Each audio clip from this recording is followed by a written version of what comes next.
Good morning. This is Kevin Reichard from Ballpark Digest, and I'd like to welcome you to this week's Ballpark Digest chat. We're live, and if you've seen the notifications, you have seen that we will be discussing minor league baseball today. Yesterday was opening day in minor league baseball, which means tons of festivities across the board. I'm hoping to be joined here by Jesse Goldberg Strassler. If not, I will just continue to talk and talk and talk. Again, my name is Kevin Reichart. I am publisher of Ballpark Digest. Again, I'd like to welcome you to the chat. And I see we've got people joining. You'll have to forgive my technical inexpertise here. That's certainly not a word, but I thought I'd use it anyway, in trying to add someone to the feed. And so until I figure that out, I will keep talking. Right now, we are in the midst of some pretty intense openings in minor league baseball, with the opening of 3 new ballparks this month, which is the most I can remember in quite a while. Usually get 1 or 2. Last year you had Augusta as the only one. And so 3 of them opening is fairly unprecedented. The first one that's going to be opening up next Monday, as a matter of fact, will be Hodgetown, the new home of the Amarillo Sod Poodles. And one thing about that, well, there's a few fascinating things about that. First of all, Hodgetown, it's named after a Amarillo city official. And I cannot remember the last ballpark that opened that ended in town. You get park, you get fields, as the Brewers did this year, and you get stadium, but I cannot remember any other time that a ballpark name town ending in town open. So Hodgetown is really a cause for celebration in many ways. The other thing that's so fascinating is that this is a very urban ballpark. It's right in downtown Amarillo. It will be one of the most diverse in terms of seating arrangements. It will also be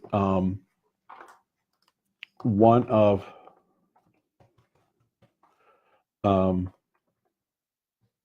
it's also the home of the Sod Poodles, and that's a fascinating name in and of itself.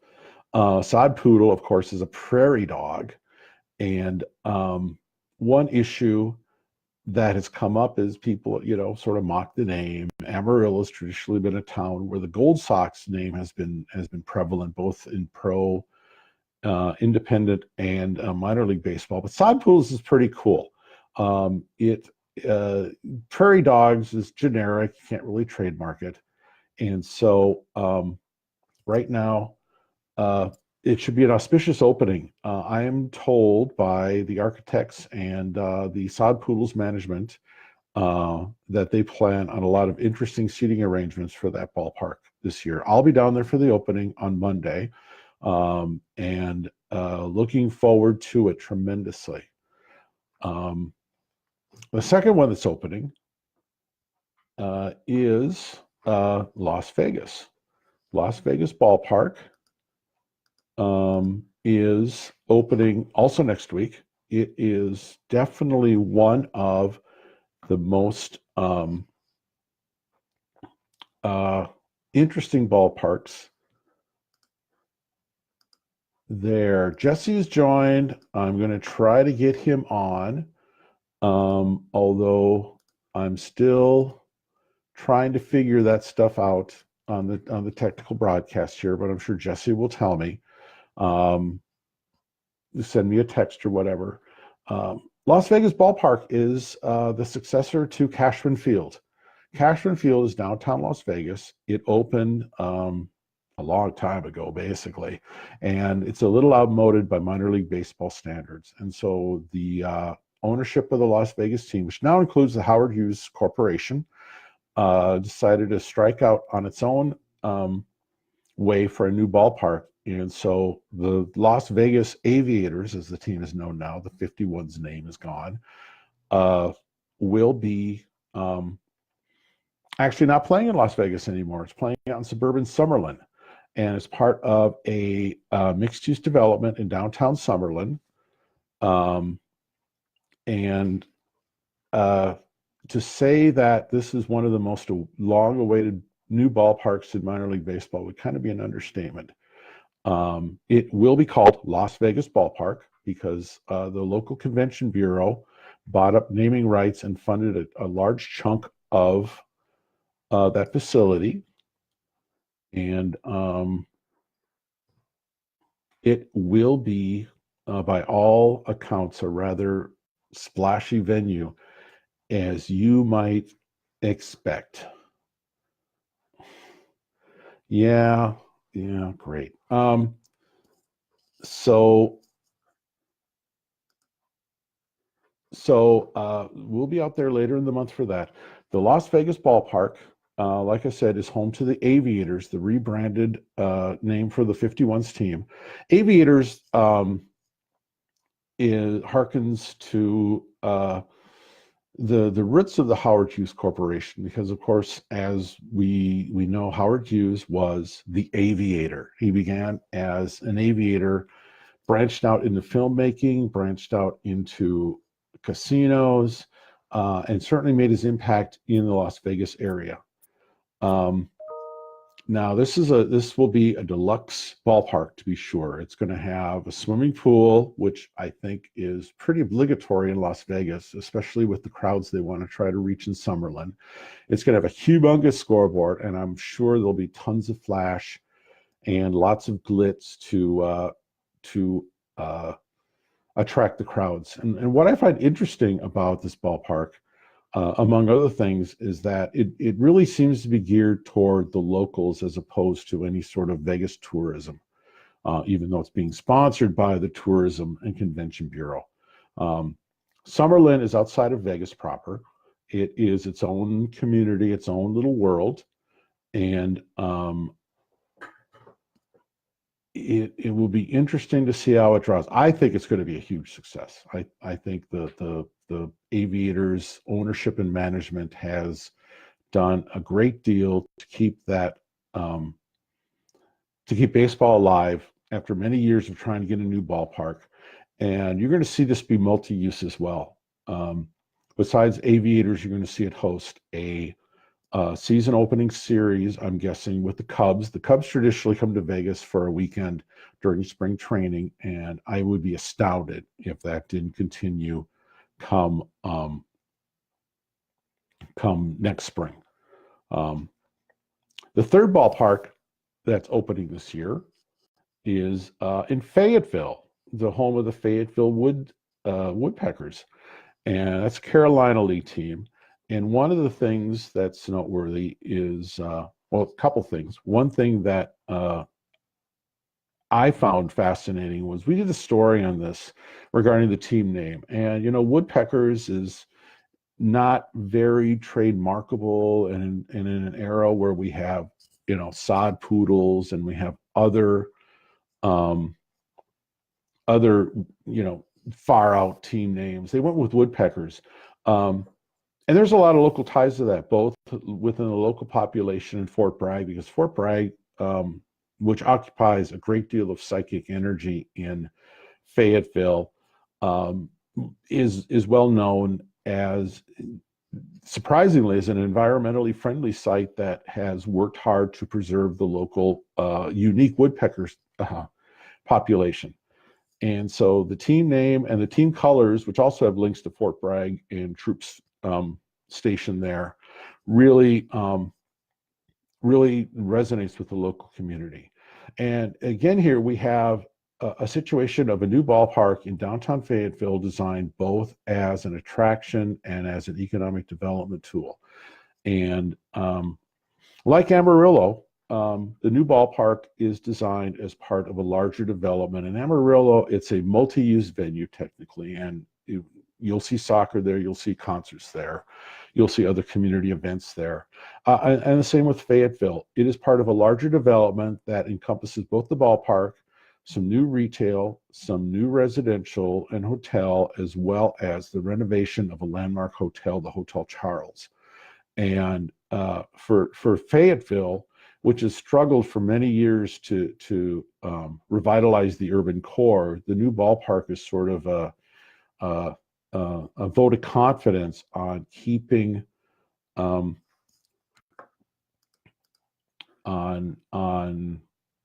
keep restoring faith in the city as well as its urban core. Minor league baseball, of course, was in Fayetteville for many decades. This is a return. In recent years, Fayetteville's been served by a summer collegiate team that will still play at least this year at J.P. Riddle Ballpark, which is the former home to minor league baseball in town.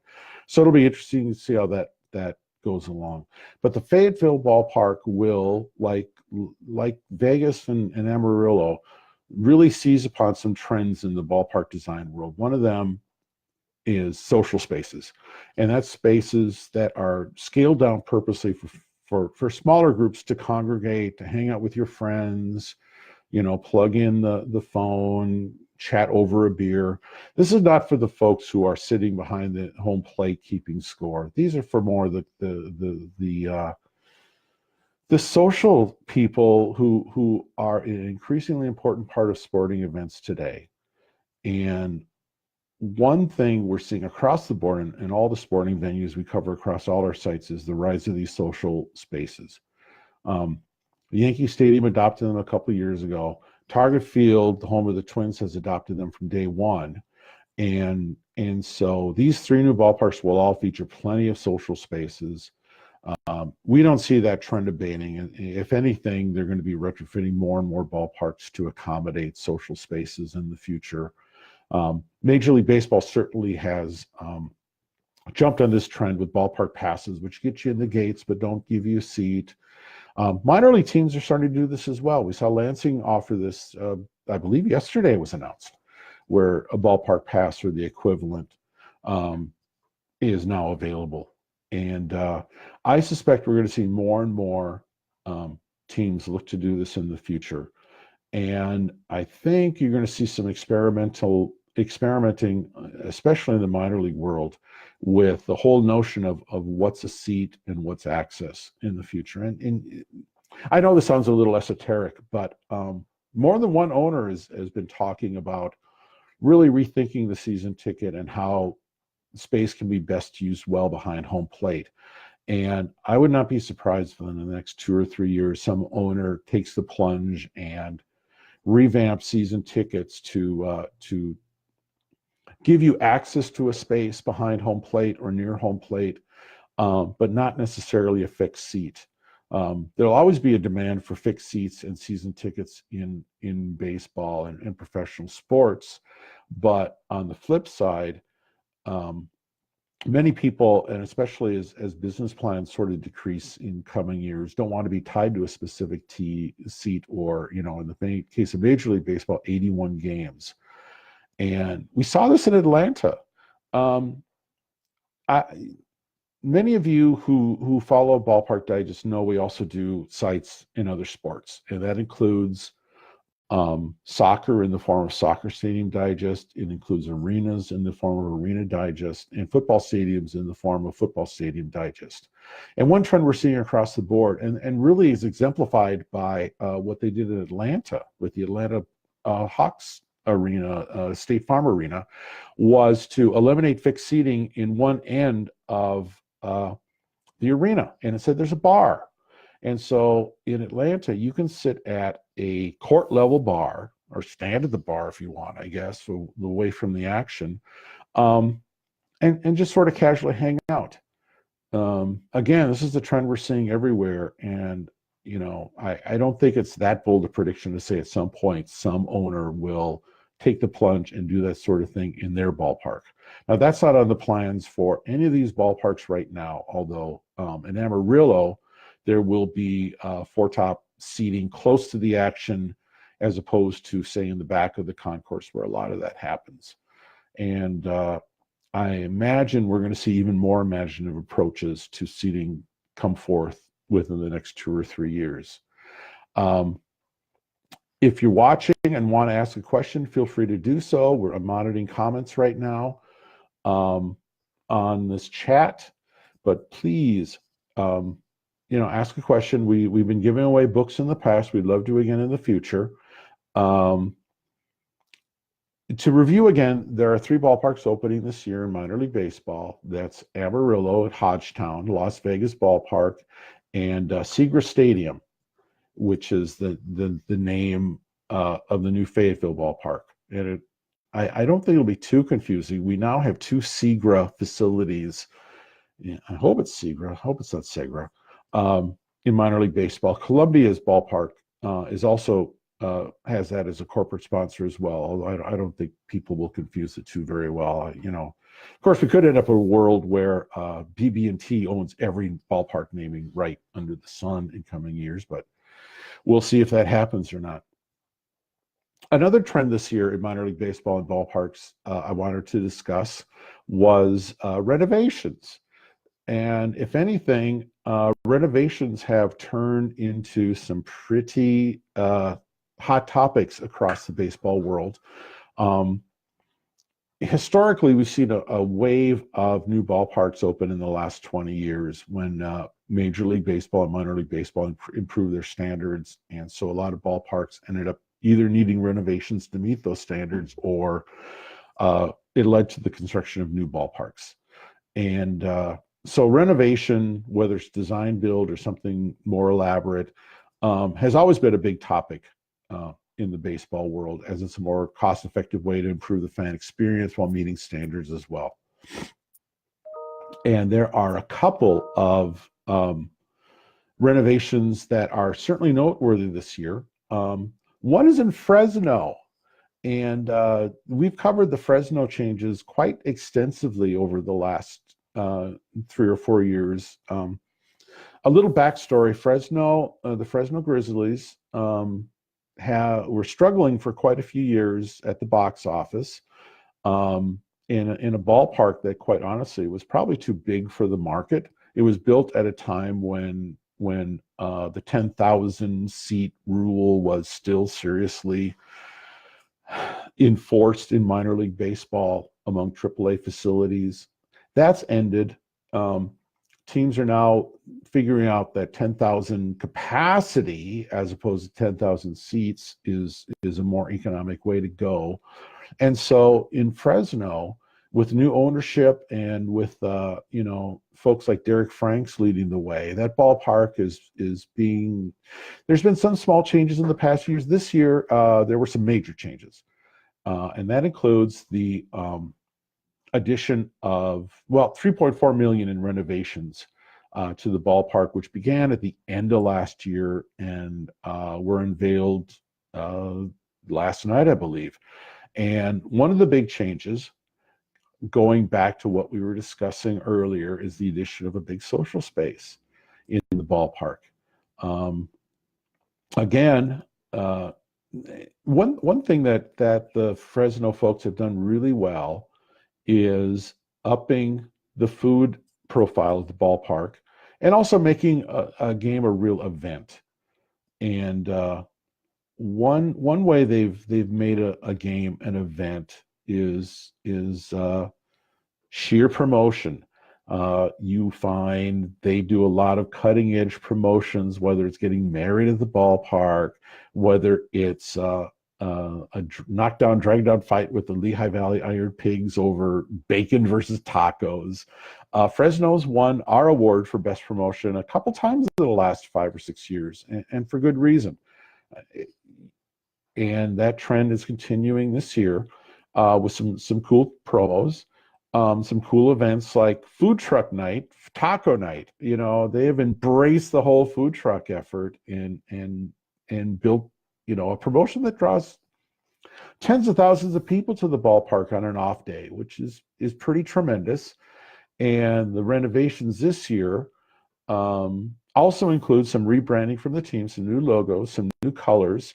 There's also a new affiliation with the Washington Nationals. And so they decided to take advantage of the perfect storm there and really spiff up the ballpark, spiff up the image, and keep rolling along. And for a team that was a little down on its luck in recent years, before the ownership change, that's quite an accomplishment. two other ballparks are getting big renovations this year, and there's small renovations everywhere, but we're covering the major ones. One's in El Paso, where another multi-million renovation is part of the effort to keep the ballpark relevant. Now, the El Paso Chihuahuas have been one of the big success stories in baseball in the last decade, since the team moved from Tucson and into Southwest University Park in downtown El Paso. That ballpark won our award for Ballpark of the Year, by the way, when it opened, but that was a decade ago. And so a decade later, team management and ownership decided to spend millions more and reconfigured some spaces, adding some new social areas, and working very hard to keep that ballpark relevant. It's an accomplishment and a tribute to the ownership that they decided to do this a decade in. But they've done a lot to keep that facility relevant in El Paso. One of the things also, by the way, they did, which other teams are doing, which we'll cover, I think, sometime later this summer, is the addition of professional soccer to El Paso.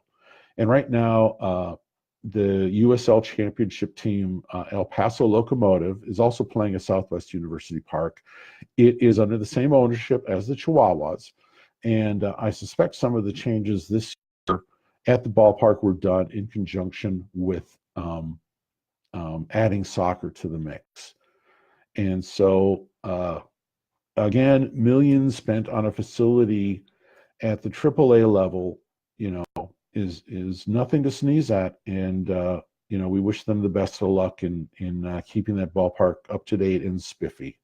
One last renovation I wanted to cover this year, which is which is interesting, is that the Pulaski Yankees are once again making changes to their ballpark. They play at Calfee Park, or rather, they play at Motor Mile Field at Calfee Park, which is, the naming rights part of it. But Calfee's an old WPA era ballpark that, has been around, obviously, for a long time.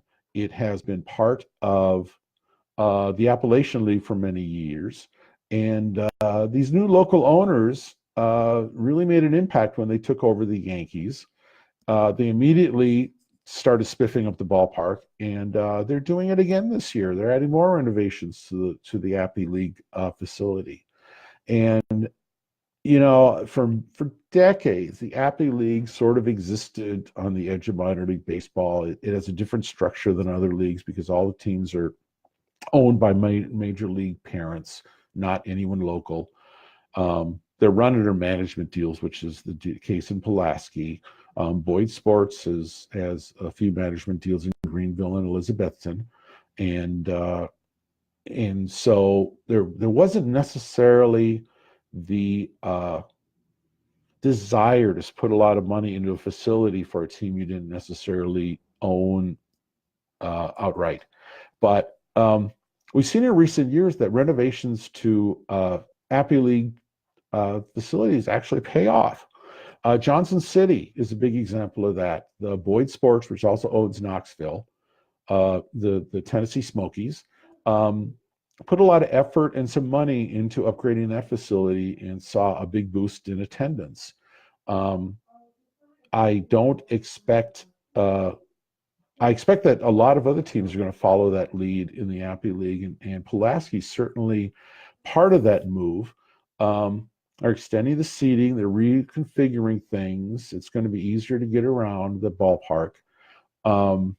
But it's a fascinating trend in venue management, where even the Appy League is seeing upgrades in the fan experience for 2019 and beyond.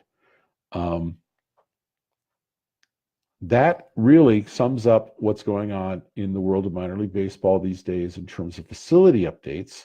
Again, if you have any questions, post a comment here. Otherwise, we're going to wrap things up by looking ahead also to what's going on with other facilities this year, past minor league baseball in terms of renovations and additions.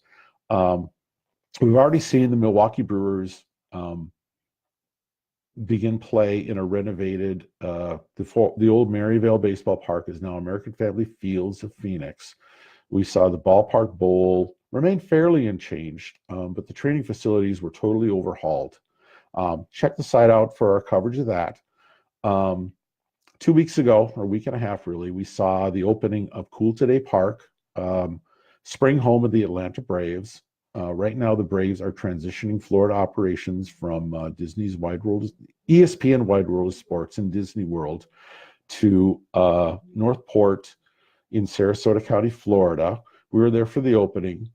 Check out the site for our review, not really a review, a story on the unveiling of that facility, which is quite impressive, actually. It's a nice addition to Grapefruit League spring training. Right now, there's no plans to play minor league ball there. There may in the future. You never know. We are also seeing some new ballparks in both summer collegiate and independent ball this year. In independent ball, there will be, speaking of BB&T, the banking giant bought naming rights to the new ballpark in High Point, North Carolina, part of the High Point Thomasville metro area, and that is BB&T High Point Ballpark, and we'll be down there for the opening in May. Lot of excitement for that ballpark among locals. It came together relatively, I'm not going to say easy, but relatively smooth thanks to fundraising from locals, and so a lot of interest in that ballpark. It's High Point's an interesting area, and we'll be down there for that. The other new ballpark that's happening, which hasn't gotten a lot of press at all, is a new Green Bay ballpark, Green Bay, Wisconsin, up the road from us. And the old Green Bay Bullfrogs are now the Green Bay Booyah, and they're going to be playing in a new ballpark near Lambeau Field, actually technically not in Green Bay, but on the edge of it in a smaller village that I'm not even going to pretend to pronounce the name of. And this is, again, a multi-use facility. It is designed both for Northwoods League Baseball as well as semi-pro soccer in the form of the lowest USL tier. It looks to be quite a spiffy little facility, and I don't mean little in a bad way. I think definitely appropriate for the market. The team was founded and was playing at Johannes Stadium, which was the site of the old minor league ballpark in town. Most of the remnants of that old minor league ballpark where Frank Howard played were long gone. But the new ballpark should be a nice addition to the Green Bay scene in the summertime. You know, you're always competing with the 500-pound elephant in terms of the Packers in Green Bay. But the addition of the ballpark will give those Packers fans some place to go have a beer and watch a ball game during most of the summer. And again, I'm expecting good things. That opens at the end of May, both for soccer and for baseball. So on that note, we'll probably be back again with a chat in end of April, early May, when we're closer to the Indy baseball season, and we'll highlight changes there as well. I know teams are mapping out their ballpark improvements in Indy baseball. And to keep up on all the stuff, visit Ballpark Digest. We update it 5-6 times daily. And so I think that's the best source of news anywhere if you're really into the business of baseball. The business of running venues, for that matter. Minor league baseball has turned into a real leader in terms of venue management and imaginative thinking. And we try to cover it all. So thanks for your time. Have a great rest of the day, and we'll catch you soon.